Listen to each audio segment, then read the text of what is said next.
create one class as a class base.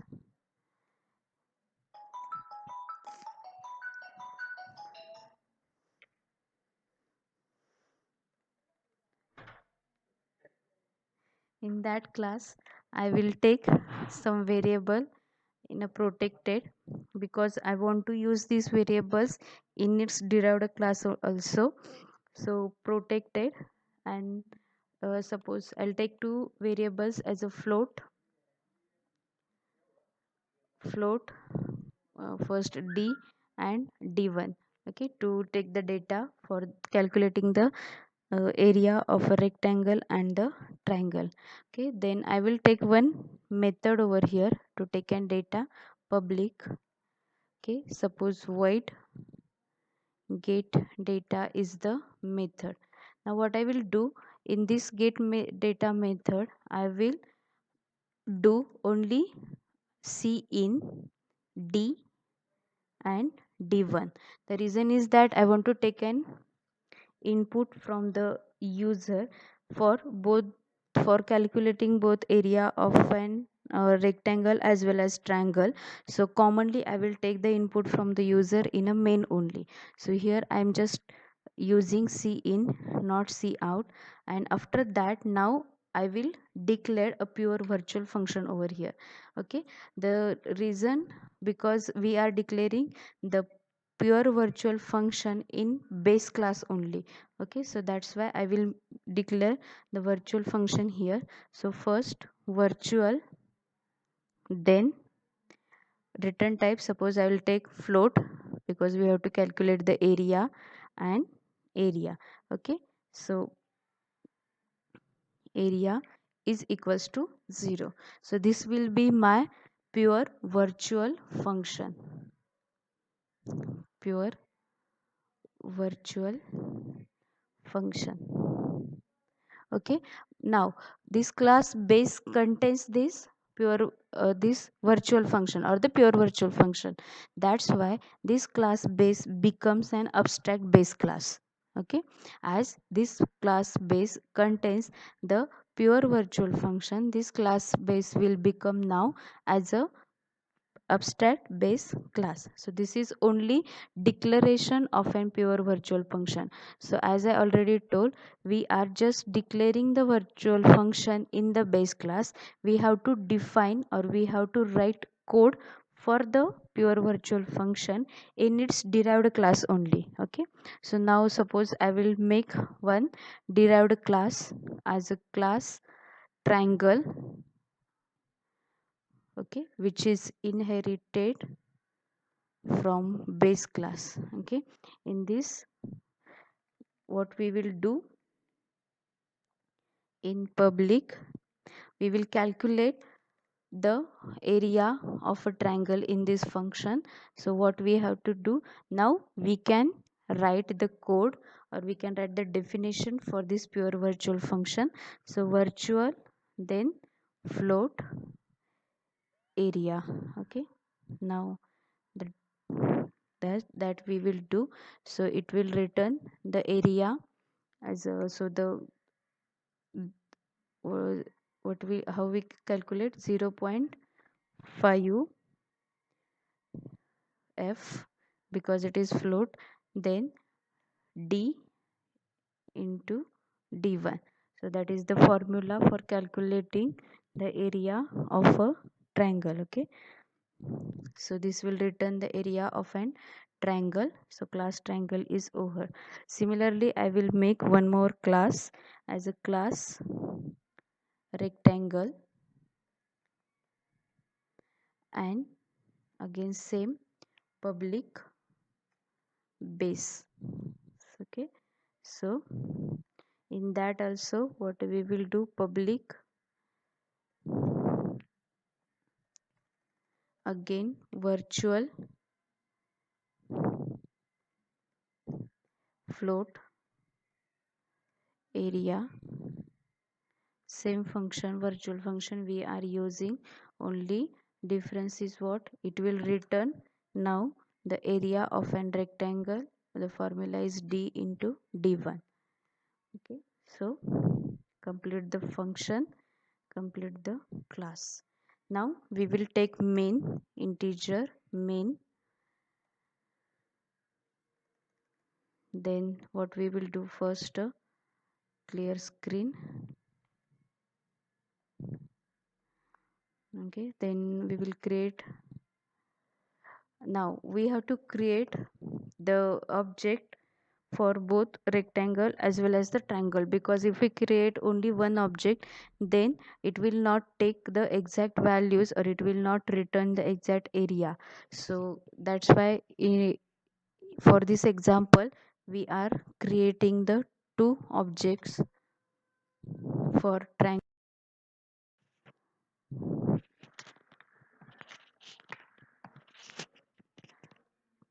Object of a triangle T1. Okay, then T1, then with the help of T1 we can access the method, or we can calculate the area of a triangle only. So before calculating, what we have to do, we have to take a input from the user, because in get data I have just taken as a in cin. Okay, so before this I will print one message over here as a cout, then enter base and height to calculate the area of an triangle. Okay, then cin already there, so what we will do, we will just call this method as a t1 dot get data.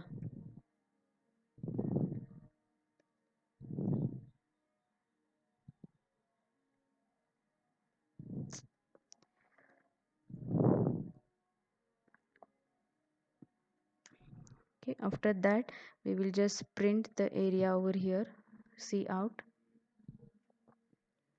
area of triangle is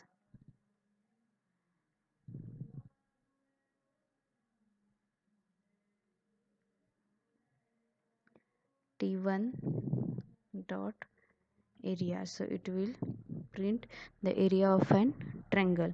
Okay, now we have to also show the area of an rectangle. So what we will do, first create an object of an rectangle r1 I'm creating, then again same cout enter length and width.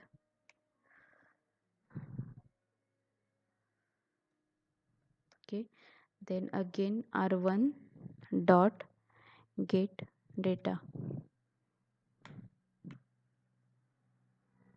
r1 dot get data I'm calling here, then again cout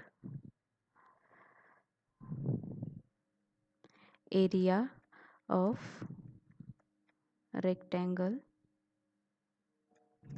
is, okay, r1 dot area, so it will calculate or it will return the area of an rectangle. Okay, so get ch, then return 0. Okay, so that is the program for pure virtual function. So just see once again. So what we have done, so we have taken one class here, class base, in that I have taken two variables as a d and d1. Then I have declared one method in a public, that is void get data, where I have scanned d and d1.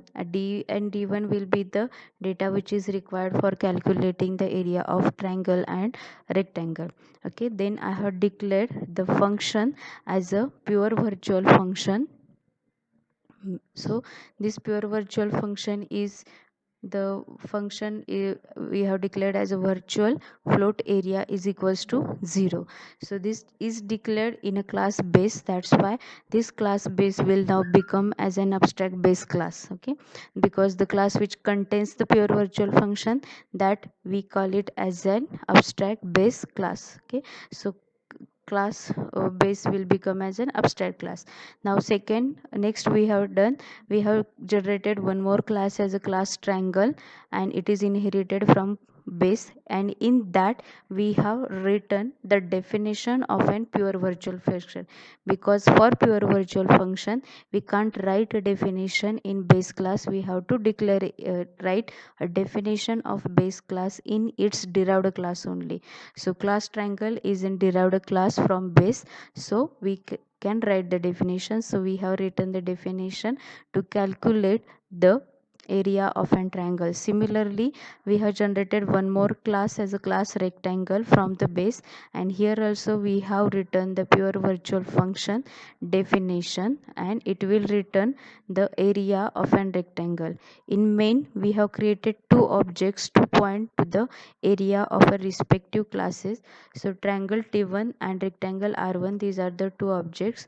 So we have first taken the base and height from the user, then T1 dot get data will scan the base and height as a D and D1, then it will just print the area of a triangle as a T1 dot area. Then we have generated one more object of a rectangle, that is rectangle R1. Then we have taken length and width to calculate the area of an rectangle.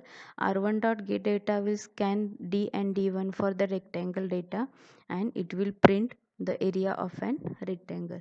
So this is the simple program for pure virtual function. So compile, there is no error, run. Okay, so enter base and height. So I'll enter base, height is 6, so the area is 23 point something. Now enter length and width, that will be for the rectangle, so 6 and 8.9. okay, so that will be the area of an rectangle. So this is the simple program for the pure virtual function. Okay, I hope you understood this. Now, so here we have completed our fifth chapter. So in the fifth chapter we have seen the points related with the pointers and the virtual function. First we have seen the memory management operators, that is new and delete. So new is used to allocate the memory, and delete is used to delete the allocated memory. So some syntax, some examples we have seen for the same. Then we have seen this pointer concept. This pointer is mostly used, so please try the examples on this.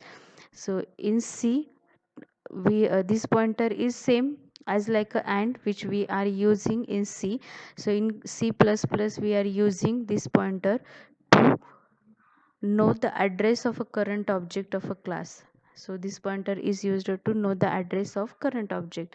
So that is the use of this pointer. After that we have seen pointer to derived class object. We have seen the examples also. Then we have seen